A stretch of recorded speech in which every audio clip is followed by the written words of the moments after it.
Voici Tam Tam Tropical, votre émission d'information et de débat sur l'Afrique et sa diaspora, conçue et présentée par Juvénal Noël.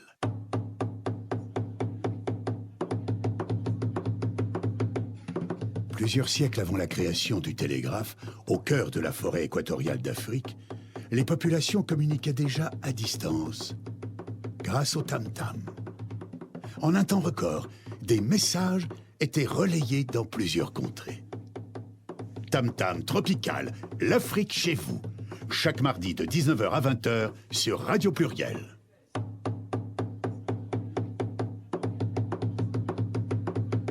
Tam Tam Tropical, votre magazine sur l'Afrique, conçu et présenté par Juvénal Noël.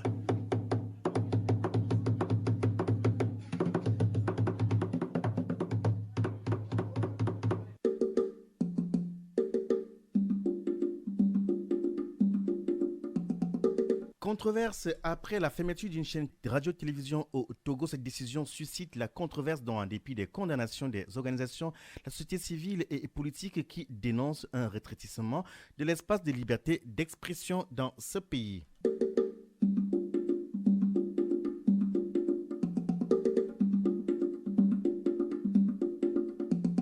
Démocratique du Congo, de nombreux quartiers de Kinshasa ont été inondés ce mardi matin à la suite d'une brusque montée des eaux provoquée par un violent orage. Ces titres bien d'autres seront développés dans ce magazine et dans le cadre de notre réflexion radiophonique. Donc nous réfléchirons durant tout ce mois de février sur la spiritualité des populations originaires d'Afrique subsaharienne. On se demande si, bien avant l'arrivée des religions dites révélées, ces populations avaient un rapport avec leur spiritualité. Donc, pour en parler ce soir, plus invité dans ce studio, il s'appelle Monsieur l'abbé Placide Atangana. Bonsoir.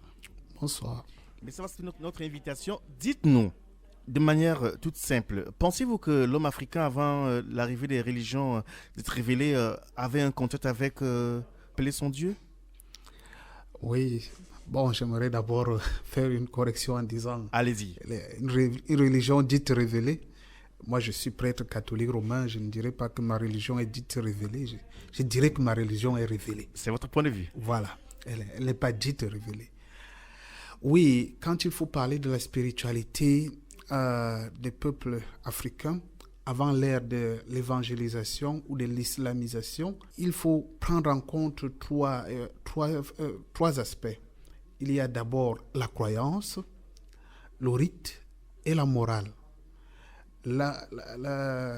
L'Africain, l'Afrique traditionnelle, vit avec ces trois variantes-là. Nos ancêtres avaient une relation à l'au-delà.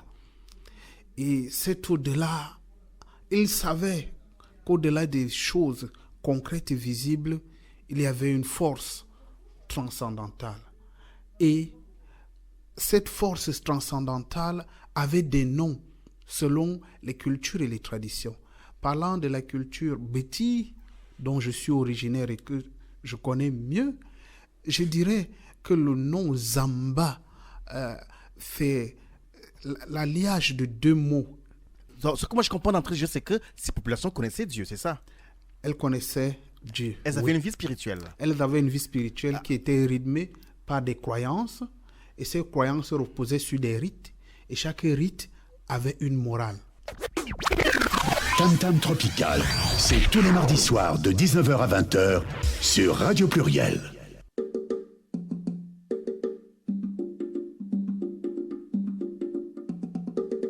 Mesdames, Messieurs, bonsoir. Nous sommes ensemble pour une cinquantaine de minutes d'informations et de débats sur l'Afrique et sa diaspora. Soyez les bienvenus. Cette information qui est plutôt culturelle, c'est un collectif d'artistes africains, d'origine africaine donc, qui organisent ce samedi à Lyon un événement de soutien à leur père, leur sœur effectivement, qui souffrent d'un cancer. Pour en parler donc, ce soir, c'est un moment solidaire, un moment de solidarité caritatif. Pour en parler ce soir, nous sommes en ligne avec l'organisateur de cet événement. Il s'appelle Jean-Jacques Vidéo. Bonsoir Jean-Jacques Vidéo. Bonsoir Juvenal Noël, bonsoir à tous les auditeurs de Radio Pluriel. Ce spectacle, de quoi s'agit-il concrètement? Voilà, il s'agit d'un élan de solidarité d'une artiste camerounaise. Comment elle s'appelle? Souffre de cancer, elle s'appelle Natacha Guizot. Elle souffre de cancer depuis 5 ans. Donc le cancer est parti du sein, ensuite le poumon. Et là, elle a subi 2 opérations du cerveau. Donc, elle n'est plus en mesure de prester comme ses collègues. Alors, après les 5 ans, ses collègues se sont regroupés, je crois, une vingtaine ou 25 artistes pour la soutenir dans son épreuve. Mais pour comprendre à quoi consiste le soutien, parce qu'elle est malade, elle souffre déjà, un spectacle changera quoi? Le soutien, déjà, il est moral. Ensuite, il sera financier. Donc, les artistes, ils viendront prester. Donc, déjà, qu'elle ne se sente pas seule. Hein. Donc, il y aura ses fans et les artistes qui seront là ce soir, le 11 février, à mes yeux. On l'entend? Et par la suite... Dites-moi, je veux comprendre. Hein. Voyez-vous, quand on parle de spectacle, on voit la fête, on voit aussi de l'argent. Et quand vous dites donc un soutien financier, quelle garantie avons-nous ce soir qu'effectivement cet argent que vous allez collecter ira directement à l'artiste? Puisqu'elle sera là juste après le spectacle, on fait les états et puis voilà, elle aura tout ce qui lui revient. Donc, je parlais aussi le côté, hein, parce que vous voyez, depuis 5 ans, elle est pratiquement abandonnée. Donc, il faut qu'elle ressente, qu'elle se retrouve dans son milieu, ce qu'elle a aimé, ce qu'elle a toujours fait. Donc, ce jour-là, non seulement elle va voir ses collègues prester, ses collègues artistes, elle-même, elle pourra prester et ils seront autour d'elle. Il faut qu'elle se sente entourée, qu'elle comprenne qu'elle n'est pas seule. La question est la suivante. Ensuite... Est-ce qu'elle a même aujourd'hui, vu les multitudes d'opérations dont vous parlez, est-ce qu'elle a même aujourd'hui de pouvoir offrir une prestation? On peut courir le risque aussi de voir, de vivre un incident. Est-ce qu'elle a même de le faire aujourd'hui? Je crois qu'on prépare l'événement. On prépare l'événement depuis 5 mois. Je crois que les dispositions sont prises. Et le problème n'est même pas qu'elle preste pendant, 10 minutes ou 20 minutes, non. Même si elle peut prester 1 minute, ça veut dire qu'elle va se retrouver dans son élément, qu'elle comprenne qu'elle n'est pas toute seule et que son élément, nous on est là pour la soutenir. D'accord. Voilà. Ça aura lieu où précisément? Le spectacle aura lieu à mes yeux. Donc, cette avenue du docteur Schweizer, à mes yeux, 69 330. À partir de quelle heure? 19h. Ça, c'est très important de retenir parce que les Africains, ils sont habitués à aller à un spectacle à 1h du matin. Certains, pas tous. Nous, en tout cas, à Radio Pluriel, on commence toujours à l'heure. Les Africains, Radio Pluriel commencent à l'heure. On fera comme vous alors. On fera comme vous. Comme ça, le spectacle, il va démarrer dès 19h. Dès 19h, donc, nous saluons cet élan de solidarité parce qu'on sait effectivement que les artistes, comme beaucoup de sportifs aussi, lorsqu'ils sont en difficulté, se retrouvent souvent seuls. C'est pour cela que nous avons voulu vous donner la parole ce soir pour encourager votre initiative. Merci à vous et puis... C'est moi qui vous remercie, Juvenal Noël. Je remercie Radio Pluriel et je remercie ce que vous faites pour la culture africaine. Hein. Alors là, si je peux dire un dernier mot, rapidement, je dirais à la population de Lyon de comprendre que jamais il y a eu un tel soutien. Ce n'est pas parce qu'elle est artiste, mais c'est un membre de la diaspora, un membre de la communauté africaine qui souffre. Il faut qu'on soit près d'elle et puis peut-être ça suivra avec les autres. Voilà. Qu'ils viennent nombreux le 11 février. Merci. À l'adresse 7 avenue du docteur Schweizer, mes yeux. À partir de 19h. 330, dès 19h. Voilà. Merci. Vous écoutez Tam Tam Tropical sur Radio Pluriel.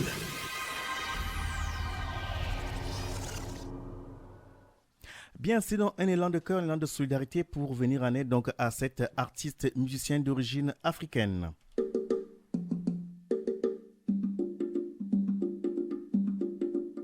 Retournons sur la société sur le continent. Ce sont de nombreux quartiers de Kinshasa, en République démocratique du Congo, donc, qui ont été inondés ce mardi matin à la suite d'une brusque montée des eaux provoquée par un violent orage.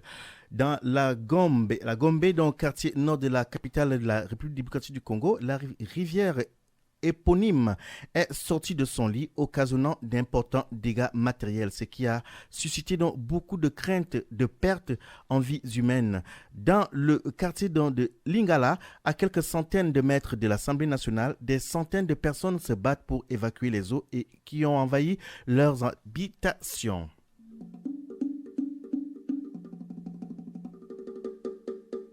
Nous allons donc au Togo. C'est une décision qui suscite dans la controverse en dépit des condamnations des organisations de la société civile et publique qui dénoncent, je cite, donc un rétrécissement de l'espace de liberté d'expression.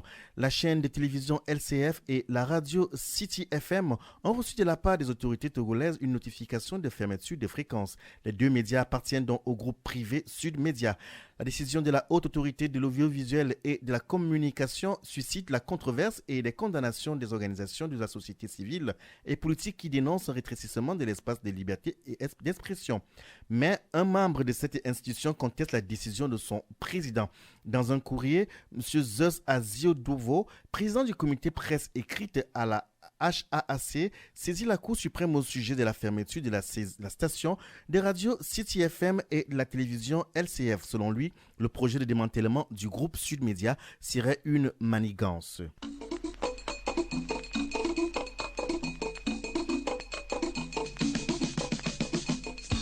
En arrivant en Europe, je voulais d'abord faire comme les habitants de l'Europe, m'assimiler, m'intégrer dans la vie de la France, donc respecter les lois et pouvoir chercher le boulot. Je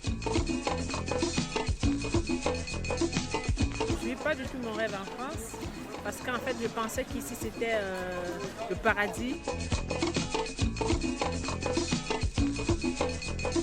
Oh, c'est difficile comme tout le monde, hein. Il y en a qui sont vraiment de la vraie diaspora, qui vont à l'école, qui sont des licenciés, mais il y a trop de banditisme de la diaspora ici. Il faut qu'on puisse faire comprendre aux jeunes que quand on est dans un pays, on respecte la loi de ce pays-là. Bien, le décor est donc implanté. Ils sont bouddhistes, ils sont musulmans, ils sont catholiques, protestants, catholiques et de toutes ces religions venues d'ailleurs, au point où on s'interroge aujourd'hui si ces populations, avant d'arriver de ces religions-là, avaient un rapport avec la divinité, avaient un rapport, une vie spirituelle. Pour en parler ce soir, plusieurs invités déjà dans ce studio. Il s'appelle M. l'abbé Placide Atangana, une fois de plus. Bonsoir. Bonsoir. Tout à l'heure, dans la langue tam, en substance, on a compris qu'effectivement, ces populations connaissaient déjà celui qu'on peut appeler Dieu. Oui. Et que s'est-il passé entre-temps? Alors, comme nous l'avons dit, il y avait des croyances qui reposaient sur des rites, et chaque rite avait une morale qui était véhiculée. Toutefois, à la rencontre de l'évangélisation ou de l'islamisation, il s'est posé un problème, un très vieux problème. Comme tout au début de l'évangélisation, nous l'avons dans le livre des Actes des Apôtres au chapitre 15. Et Saint Paul nous en parle aussi dans l'épître aux Galates. Quand il a fallu pour les apôtres qui étaient de culture juive, quand il a fallu pour eux évangéliser ces païens qui étaient de culture grecque, la tendance a été très forte d'imposer aux nouveaux convertis les us et coutumes de ceux qui leur communiquaient la foi. Et le problème d'inculturation est né. Ce problème est né depuis le livre des Actes des Apôtres. Le premier concile de Jérusalem a trouvé une solution, mais il a perduré. Et ce n'est pas question de jeter une pierre à qui que ce soit, mais de comprendre que quand on va vers quelqu'un, on va vers lui avec qui on est et ce qu'on a. On ne peut pas... Il était normal que ces juifs devenus chrétiens veuillent imposer la culture juive à ces nouveaux convertis parce leur background était juif. Ils n'en avaient pas un autre. C'est ce qu'ils avaient à proposer. Seulement, le génie de Saint Paul a permis de comprendre que il n'était pas une question d'imposer une culture, mais plutôt de communiquer la foi à ces nouveaux convertis. Et ce peuple africain avait déjà ce qu'on appelle en théologie des pierres d'attente, un terrain fertile pour accueillir les différentes religions qui leur étaient communiquées. Et nous allons nous rendre compte que beaucoup se sont rapidement convertis parce que cela rencontrait une attente profonde. Cependant, en se convertissant, ils n'ont pas compris ce vers quoi ils s'allaient. Participez à l'émission Tam Tam Tropical. Appelez le 04 78 21 05 95. 04 78 21 05 95. Bien, pendant que M. l'abbé Placide Atangana donc, nous expliquait en son sens, ce qui s'est passé entre-temps depuis l'arrivée des religions dites révélées, parce qu'aujourd'hui, quand on observe ces populations, on a l'impression que leurs ancêtres ne connaissaient pas celui qu'on peut appeler Dieu. Un autre invité nous a rejoint, il s'appelle Monsieur Atom Belinga. Bonsoir. Bonsoir. Merci d'avoir faut me poser le numéro et d'être notre invité également ce soir au téléphone. Dites-nous, est-ce que vous êtes d'accord avec cette théorie que fait ce monde ce soir, Monsieur l'abbé Belinga? Laquelle? Quelle théorie? J'ai l'impression que vous n'avez pas bien écouté. Alors, Oui, parce que j'ai pas eu l'impression que c'était une théorie. Oui, à savoir que le fait spirituel n'était absolument pas inconnu des Africains. C'est bien de ça que vous parlez? Oui. Non, bien sûr. Les traditions spirituelles, religieuses les plus anciennes sont africaines. Et nous savons même que ceux qui ont transmis les faits religieux, ceux qui ont éduqué, instruit les autres, les premiers, c'était encore les Africains. À votre avis, pour vous, sont les Africains qui ont présenté ces religions qu'on connaît aujourd'hui? Non, ils ont transmis la connaissance qu'ils avaient. Maintenant, ces religions ont pris des éléments de ces enseignements, les ont refaçonnés pour en faire d'autres choses. Mais les éléments africains sont omniprésents. On les retrouve encore aujourd'hui. Monsieur Belinga, excusez-moi. Dans les textes. Oui, excusez-moi de vous couper. Vous essayez de nous dire qu'en fait, l'enseignement est parti de l'Afrique et qu'aujourd'hui, ces religions qui sont vantées par les mêmes Africains aujourd'hui sont dénuées de cette racine originelle-là? Mais bien sûr, ce n'est pas moi qui dis. Hein. Les enfants même de ces religions, à savoir les enfants des cultures et des peuples, notamment des Juifs, des Occidentaux, reconnaissent que, ils ont parlé de religion révélée, mais c'était davantage de la propagande qu'un fait historique. Historiquement, ceux qui ont transmis aux autres, c'était les Africains. Dans les religions dites révélées, vous trouvez à tous les niveaux des traces d'enseignement d'Afrique. Et à tous les niveaux, vous retrouvez même des rituels qui se pratiquent encore dans vos villages et dans nos villages. C'est vrai que ce que vous dites, M. Atom Belinga, ils sont très peu aujourd'hui qui sont au fait de cela. C'est-à-dire que vous dites que, alors en substance, tel que moi je le comprends, c'est que les enseignements aujourd'hui contenus, qui sont donnés et prônés par les religions révélées ou dites révélées, c'est vrai que M. l'abbé Belinga, autant pour moi, M. l'abbé Placide Atanga n'est pas très à l'aise avec les. Quand on dit les religions dites révélées, moi je ne l'affirme pas parce que je ne suis pas ce soir celui qui prône une religion. Ce que j'essaie de comprendre, c'est qu'effectivement, l'homme africain qui, à la base, possède cet enseignement-là, les autres, je veux dire, ceux qui aujourd'hui les vantent, ils viennent apprendre, et puis par la suite, l'Africain lui-même, il est dans une espèce d'errance spirituelle. Entre-temps, donc, un autre invité nous a rejoint, il s'appelle Monsieur l'abbé, le père Georges Paquet. Bonsoir, mon père. Georges Paquet, vous nous recevez? Si Georges Paquet nous entend ou pas du tout? Allô? Oui, le père Georges Paquet, bonsoir. Oui, bonsoir. Voilà, vous êtes un père des missions blanches, c'est ça? Un père blanc. Je suis des missionnaires d'Afrique et j'étais 30 ans, les 30 dernières années du siècle dernier en Tanzanie. Et donc, à propos du sujet de ce soir, eh bien moi je suis venu, après beaucoup de gens qui sont venus parler de leur démarche religieuse, tant musulmans que chrétiens. Et moi, j'ai été avec des gens pour les aider à être des chercheurs de sens avec leur façon à eux de voir et leur tradition. Et voilà, et j'ai fait un groupe de danse avec des chrétiens, des musulmans et des gens de la religion traditionnelle pour dire, eh bien, essayons de mettre l'amitié entre nous et la bonne ambiance, sans peur des potions magiques, parce que c'est ça qui reste peut-être de la religion traditionnelle, c'est qu'il y a une peur qui est chez les gens. Et moi, avec le message de Jésus, je pense qu'on peut diminuer cette peur et croître dans l'amour. Voilà un petit peu ce que j'essaie de faire, tout en respectant chaque personne dans sa démarche. À votre arrivée, est-ce que ces Africains que vous avez rencontrés étaient encore adeptes de leur propre religion, c'est-à-dire des pratiques spirituelles africaines? Des pratiques traditionnelles? Oui.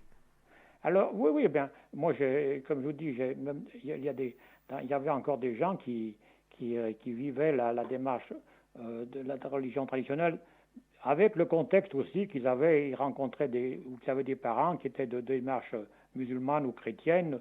Et vous savez que dans les démarches chrétiennes et musulmanes, il y a différentes tendances. Hein. Il y a même des nouvelles traditions religieuses qui se font en mélangeant un petit peu tout. Alors, j'essaie de respecter les personnes. Et, le responsable de mon groupe de danse, c'était un qui avait été baptisé et qui est parti, comme il me disait, dans la forêt, étudier la médecine traditionnelle. Hein.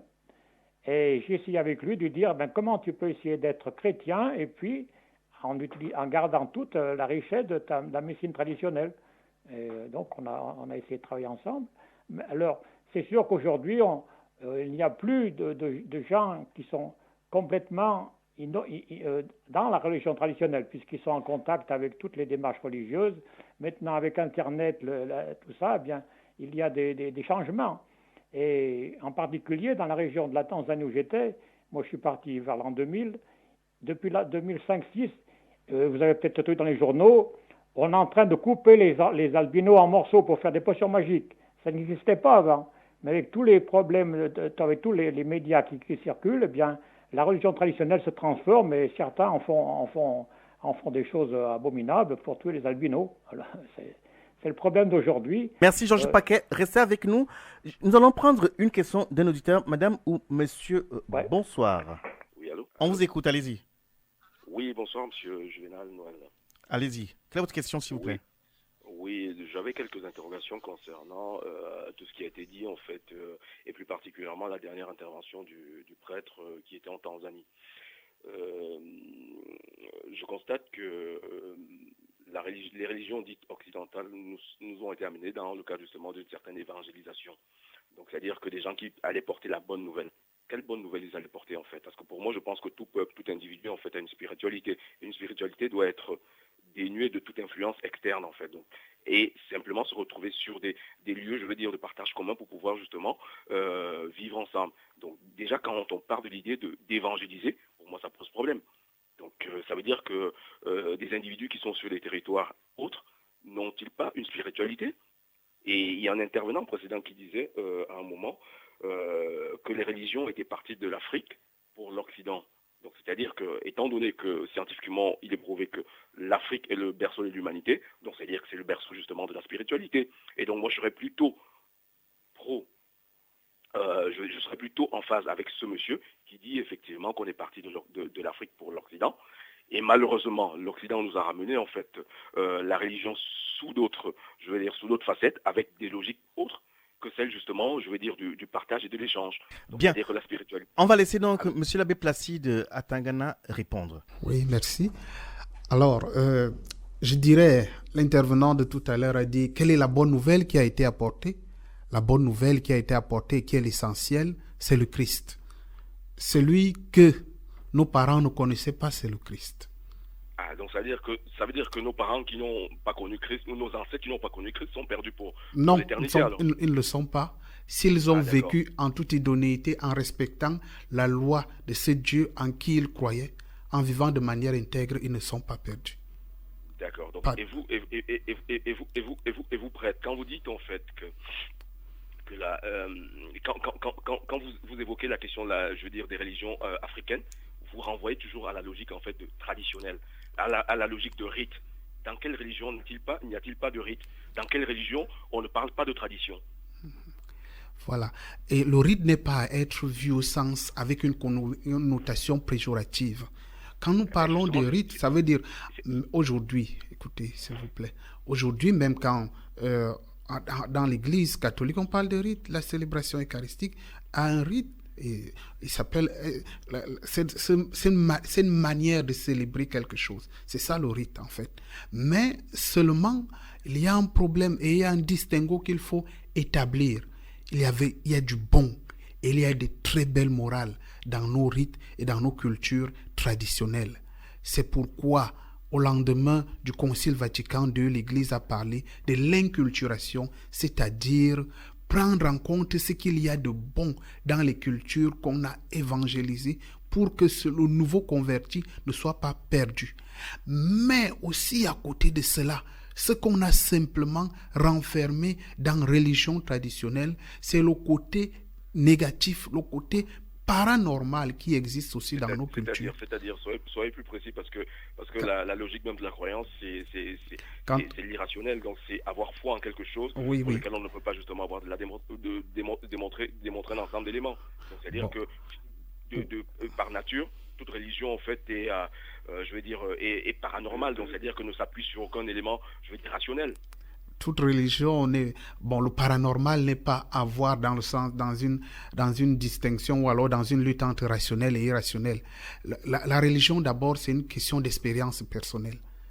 Quelqu'un qui fait l'expérience de Dieu ou bien de la transcendance. C'est ça là. S'il vous plaît, si vous écoutez, ce serait mieux. Voilà, merci. Alors, quelqu'un qui fait l'expérience de Dieu, quelqu'un qui fait l'expérience de la transcendance, il adhère et il s'y engage pleinement. Mais on ne peut pas faire expérience de quelque chose si on ne s'y retrouve pas. Raison pour laquelle l'Église a parlé d'inculturation. Et en parlant d'inculturation, il est question de rechercher et de récupérer tout ce qui est dans nos religions. Vous voyez, je vais prendre un fait par exemple, un rite qui a été inculturé, le veuvage. Le veuvage chrétien existe de nos jours parce qu'on s'est rendu compte que dans l'anthropologie traditionnelle, faire le deuil revêtait toute une autre dimension. Alors, on va dire à ces personnes des paroles d'évangile et ces paroles d'évangile s'accompagnent d'un rite qui a déjà été christianisé et ces personnes se retrouvent. Voilà l'inculturation. Mais n'oublions pas aussi que dans nos cultures, avec des pratiques de sorcellerie et de fétichisme, il y a des choses qui ne sont pas bonnes. D'accord. Un peu comme je vais être également aussi caricatural que vous. Donc, dans la région catholique et au-delà, on parle souvent de boire le sang du Christ et manger la chair. Donc, c'est-à-dire que vous avez une religion qui, justement, nous encourage au cannibalisme et au vampirisme. Et vous me dites que les nôtres sont mauvaises. Bien. On laissera M. l'abbé répondre tout à l'heure. Le temps de permettre donc aux autres intervenants de réagir. Monsieur Belinga, vous nous suivez toujours? Oui, malheureusement, allez-y. Beaucoup de choses ont été dites à la fois. Allez-y, répondez donc. De centraliser une intervention. Bon, je reviendrai rapidement sur le caractère des religions dites révélées. Je prendrai un exemple tout simple. Lorsque on a la preuve qu'un élément B a été inspiré d'un élément A avec lequel il a été en contact, on ne peut pas dire de l'élément B qu'il est un élément original. C'est pas possible. Ça s'appelle une escroquerie. En d'autres termes, on parlerait de plagiat. Et même le représentant de l'Église catholique qui est il y en a deux, si on sortait du cadre strictement religieux et qu'on prenait des exemples en dehors de la foi ou du catholicisme, il reconnaîtrait qu'il y a plagiat. C'est aussi simple que ça. En matière d'antériorité, lorsque un élément est antérieur à un autre, vient avant un autre, qui s'en est inspiré, le second ne peut pas dire qu'il est une religion révélée.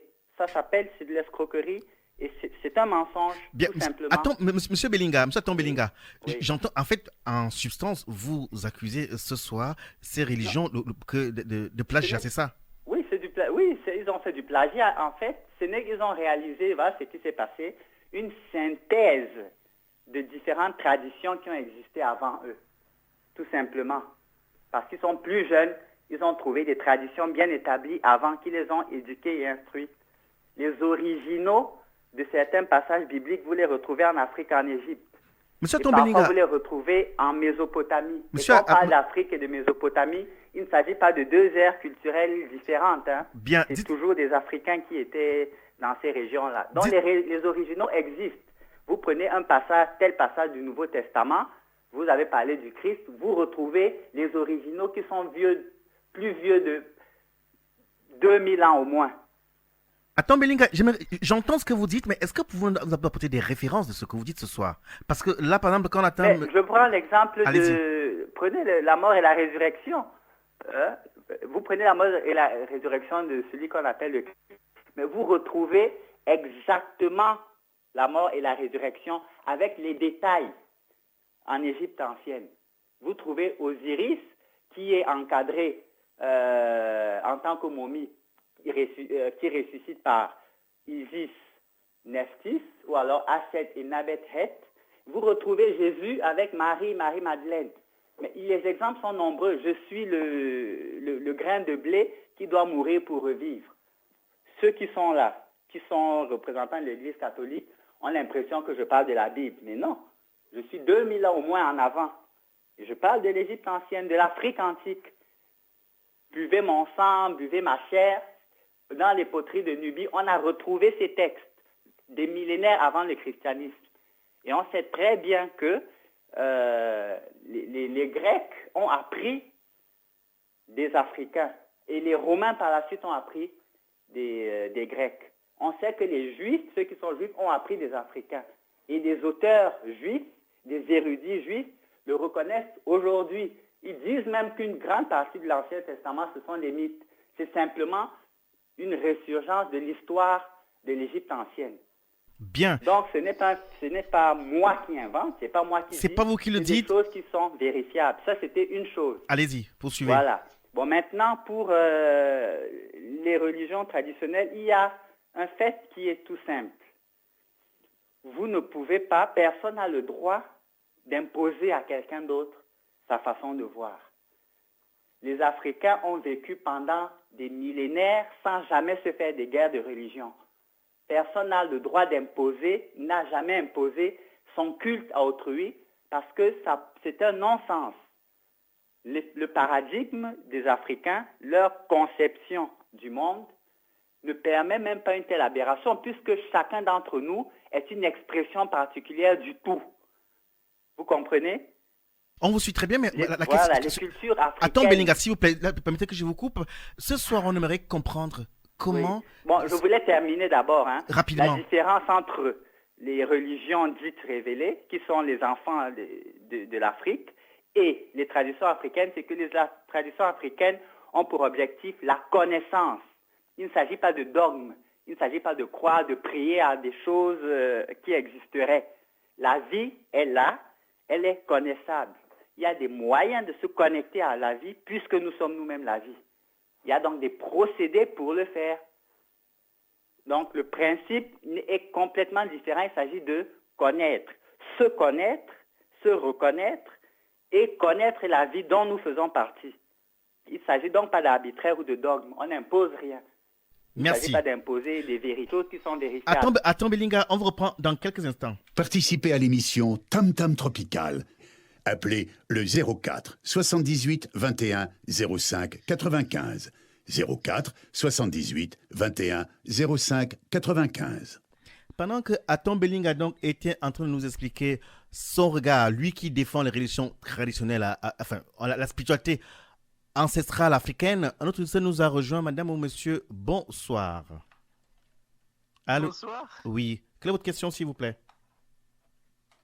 Oui, voilà, j'ai écouté les différents auditeurs et je suis particulièrement choqué par les déclarations assez choquantes de l'abbé Placide au début, puisqu'il nous a dit que avant l'arrivée des missionnaires, oui, ce qui me choque, c'est que il nous a dit qu'avant l'arrivée des missionnaires, les Africains avaient une connaissance de Dieu qui était basée sur les rites et les croyances. Déjà, moi, je ne comprends pas pourquoi ils étaient obligés de venir convertir les Africains, puisque les Africains avaient une approche de Dieu, ils avaient une connaissance de Dieu. Au nom de quoi un peuple va prétendre venir convertir l'autre peuple par rapport à sa croyance à lui? Je veux rappeler à l'abbé Placide que l'esclavage a été initié par le christianisme falsifié par le pape, où on disait que les Africains n'ont pas d'âme. Donc, il faut qu'ils prennent en compte tous ces éléments des missionnaires. Et je voulais, pour terminer, féliciter M. Atom Belinga qui vient de faire son intervention sur les éléments historiographiques qu'il est en train de relever et ils sont disponibles pour tout le monde. Donc, il faut qu'on sorte un peu de la littérature vaine, il faut qu'on sorte un peu des salmigondis que l'Église, le christianisme falsifie à l'habitude de nous faire manger. Donc, moi, j'apprécie bien que chacun fasse son boulot, mais il ne faut pas qu'on continue de garder les Africains dans la naïveté spirituelle. Je vais laisser le nom Monsieur l'abbé Placide Belinga réagir. Voilà, merci. Merci. Et je suis très content de voir que beaucoup marquent de l'intérêt pour ce débat de ce soir. Alors, je dirais d'abord qu'il nous faut faire la distinction entre une revendication quelconque ou alors une lutte interculturelle et le débat qui nous entretient ce jour. Bon, revenir sur les dérives de la colonisation et de tout le reste ne nous aiderait pas à avancer. Le point est clair. Nos ancêtres avaient des pierres d'attente et je l'ai dit, l'essentiel de ce qui nous a été communiqué, nous aujourd'hui chrétiens, dans l'évangélisation, c'est le Christ. Et c'est ce Christ-là qui nous permet de donner tout autre. Bon, ça c'est votre avis, hein. C'est votre avis, donc vous le gardez, c'est votre avis. Par ailleurs, il y a quelque chose d'autre. Bon, il faut un peu de respect, non? Quand on parlait de Salmingondi ou de tout le reste, il faut un minimum de respect qu'on dise, bon, quel est le pape qui a falsifié? Moi, je ne connais pas ce pape qui a falsifié la religion. Et qu'on c'est le plagiat, monsieur. Le psaume 104, c'est carrément le plagiat de l'hymne d'Akhenaton, le psaume 104, ils ont utilisé. Voilà, en tout cas, c'est un mélange de choses disparates. En tout cas, vous savez, la culture de l'Ancien et du Nouveau Testament est tellement vieille et elle repose sur des textes écrits, de l'hébreu, l'araméen au grec, jusqu'aux traductions de ces jours. Et quand vous m'évoquez des textes, moi je vous renvoie à la Bible que j'ai. Vous m'évoquez des textes et vous en faites des allusions. Bon, le présentateur vous a demandé des références. Vous faites des évocations. Et par après, vous dites que nos religions étaient basées sur la connaissance. Bon, ça me surprend un peu parce que avant cela, vous avez parlé des mythes égyptiens. Alors, parler des mythes, alors et opposer ces religions-là à la connaissance aujourd'hui pour faire croire qu'il n'y avait pas de dogme, si je vais utiliser votre terme, dans nos traditions. Alors je dis non. Dans toute religion, il y a un aspect dogmatique. Bien, je voudrais permettre aussi au père Georges Paquet de pouvoir réagir. Bonsoir mon père. Oui, moi je voudrais dire, bon, je suis venu à la fin du siècle dernier, parce que moi, le message de Jésus était important pour moi, et je pensais que toute personne sur la terre a le droit d'entendre ce message et d'en faire ce qu'il veut. Et en Tanzanie, moi j'ai été pour ça, et avec ceux qui voulaient faire chercher du sens avec moi dans le sens de Jésus, eh bien, je progressais. Surtout que pour moi, la démarche de Jésus, c'est une sortie de la religion, d'une certaine façon. Sortir des rites qui coincent les hommes, que les chefs religieux peuvent embarquer dans des trucs qui les empêchent de réfléchir par eux-mêmes. Et pour moi, cette démarche de Jésus est une sortie de tout le religieux pour aller à la rencontre de l'autre, pour progresser dans l'amour. Alors, c'est tout un programme. Et moi, j'ai eu, le soir à la veillée, j'aimais parler avec les gens de toutes différentes traditions, ceux qui avaient encore des traditions de leurs ancêtres, ceux qui avaient des traditions des nouvelles démarches religieuses, pour parler du monde. Et moi, je pense qu'il ne faut pas trop se bagarrer et dire on parlait du passé. Le passé est fini. Maintenant, les hommes d'Afrique, eh bien, avec leur passé, peuvent échanger avec les hommes de tous les pays du monde. Et moi, des 30 ans que j'ai passé en Tanzanie, eh bien, j'ai découvert beaucoup de choses. Ça m'a aidé à m'ouvrir à l'autre, à d'autres démarches des hommes et des femmes de Tanzanie. Et avec ceux qui voulaient rencontrer Jésus à ma façon, eh bien, on a progressé ensemble et j'ai passé que du bon temps en Tanzanie. Voilà. Bien, c'est entendu donc Georges Paquet, donc des pères, des missionnaires qui étaient en Afrique pendant 30 ans, a passé que du bon temps sur le continent. Mais il y a une question qui reste. Pourquoi cette méfiance, cette défiance aujourd'hui vis-à-vis des pratiques spirituelles africaines? Quand on rencontre un Africain ou ceux qui sont des religions dites révélées, généralement il y a une espèce de méfiance, de défiance. Pourquoi cette attitude? La question je la pose d'abord à M. Placide à Tangana. Oui. La méfiance est due à un fait, c'est que l'inculturation n'est pas allée jusqu'au bout.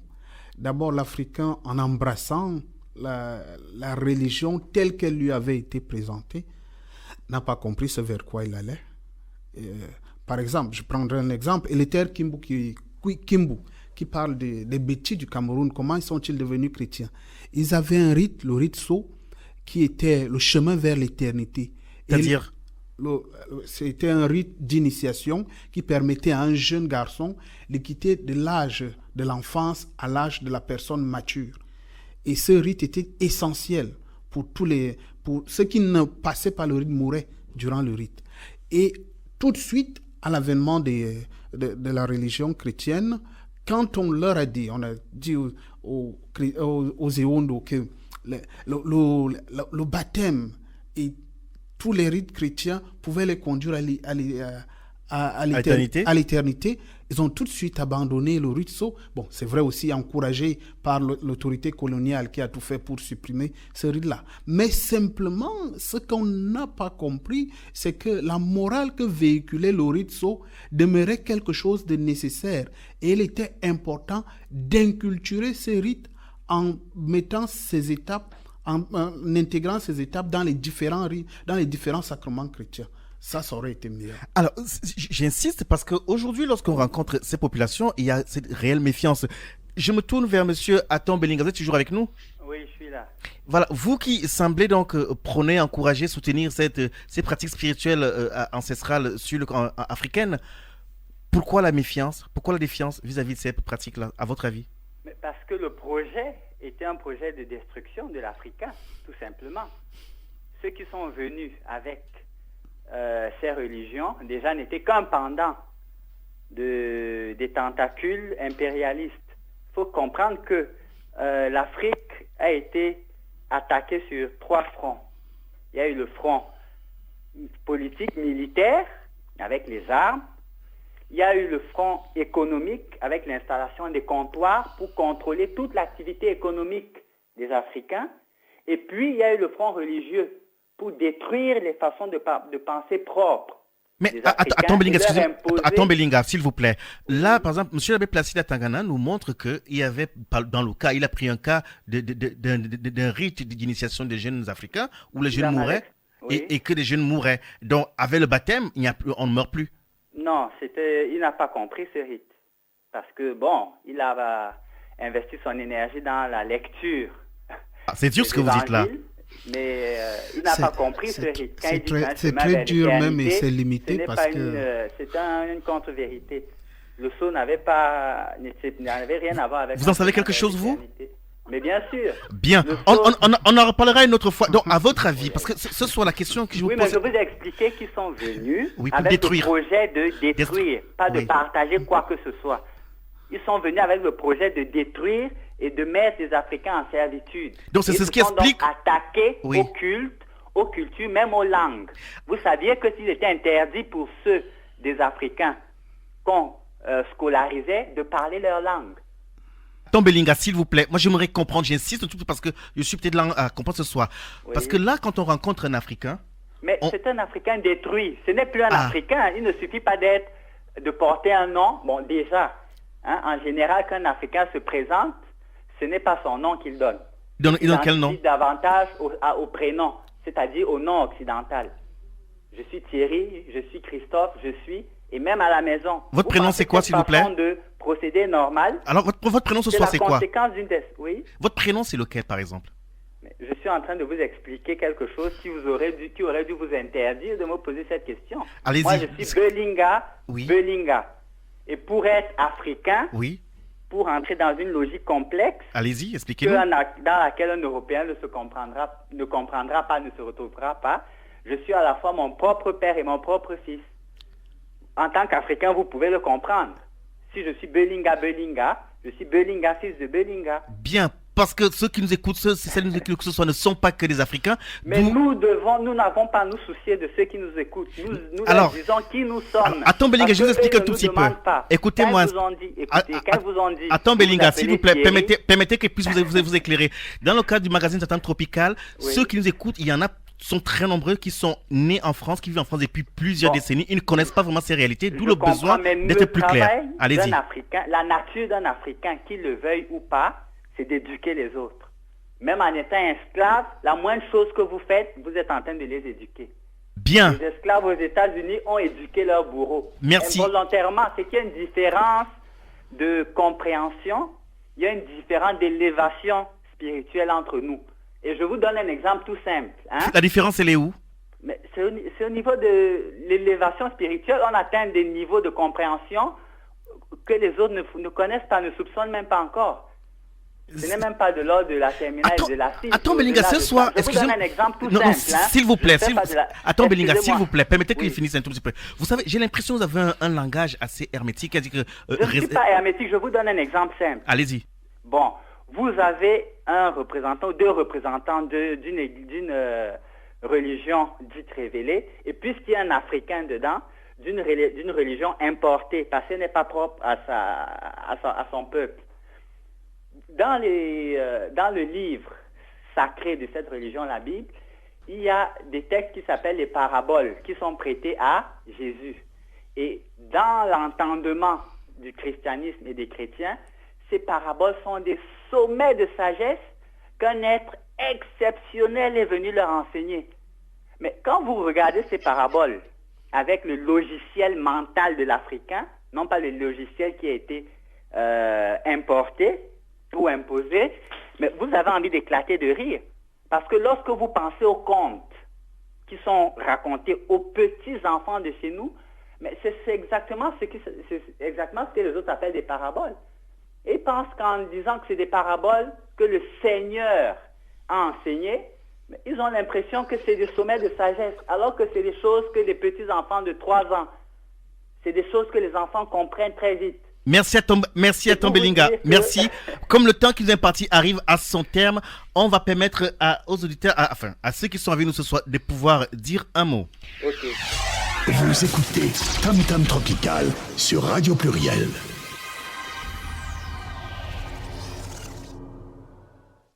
Bien, la question, je la pose une fois de plus. On remarque aujourd'hui une réelle méfiance, une défiance des Africains eux-mêmes vis-à-vis des pratiques traditionnelles, pratiques spirituelles de leurs ancêtres, au point où on se demande si aujourd'hui ils sont désaliénés sur le plan spirituel.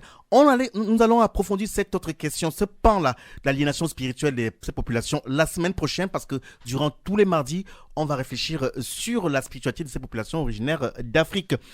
Le monsieur qui nous a rejoint, il est toujours là, j'ai pas pris son nom. Allô, vous êtes toujours avec nous, monsieur? Oui, allô? Oui, je Comment vous appelez, s'il vous plaît? Gattuesi. Monsieur Gattuesi. Alors, il nous reste quelques secondes. La question, je vous la pose simplement, répondez rapidement. Pourquoi les Africains sont méfiants vis-à-vis de leurs rites ancestraux sur le plan spirituel? Oui, mais parce que ils sont méfiants parce qu'ils ont été justement formatés, comme le disait M. Belinga, donc ils ont été déstructurés. Donc la question qui se pose aujourd'hui, c'est de reformater les logiciels pour pouvoir justement réimplémenter, je veux dire, des applications. Donc merci. C'est la simple problématique. J'y retiens la réponse. Donc merci. Donc, pour ce monsieur, donc, pour cet auditeur, donc, les Africains sont victimes d'un lessivage intellectuel, ou pour aujourd'hui, ils ne pensent plus par eux-mêmes sur le plan spirituel. Nous allons chercher également monsieur, le père Georges Paquet. Georges Paquet, à votre avis, pourquoi ces Africains sont méfiants vis-à-vis de leur religion? Mais il faut vivre au XXIe siècle. Les Africains sont pas plus méfiants que les autres. Ils évoluent. On n'est plus il y a 2000 ans. Et je vous le dis, il y a beaucoup de choses à partager entre les Africains d'aujourd'hui, les Européens, les Chinois et tout ça, pour progresser dans l'amour et le partage. C'est ça qui est important. Et le reste, eh bien, chacun a ses traditions. Moi aussi, j'ai mes traditions de ma tribu en France.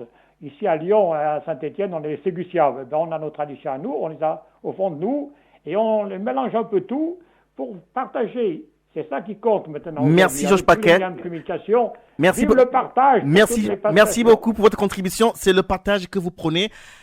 Je viens de voir monsieur Atom Belinga. Nous, notre impératif, c'est de nous reconstruire. Et pour cela, il faudrait bien qu'on se dise les vérités, qu'on fasse la part des choses, qu'on fasse un état des lieux. Merci. Qui sommes-nous? Qu'est-ce qui nous a été apporté? Comment est-ce que nous sommes détruits? Etc., etc., etc. C'est entendu. On espère vous retrouver mardi prochain pour poursuivre cette réflexion. Merci à Tom Belinga. Ok, je voulais quand même signaler rapidement, que nous 30 sommes secondes. le 7 février aujourd'hui, oui. 31e anniversaire du voyage de Cheikh Anta Diop auprès de nos ancêtres. Merci. Que cette journée lui est dédié.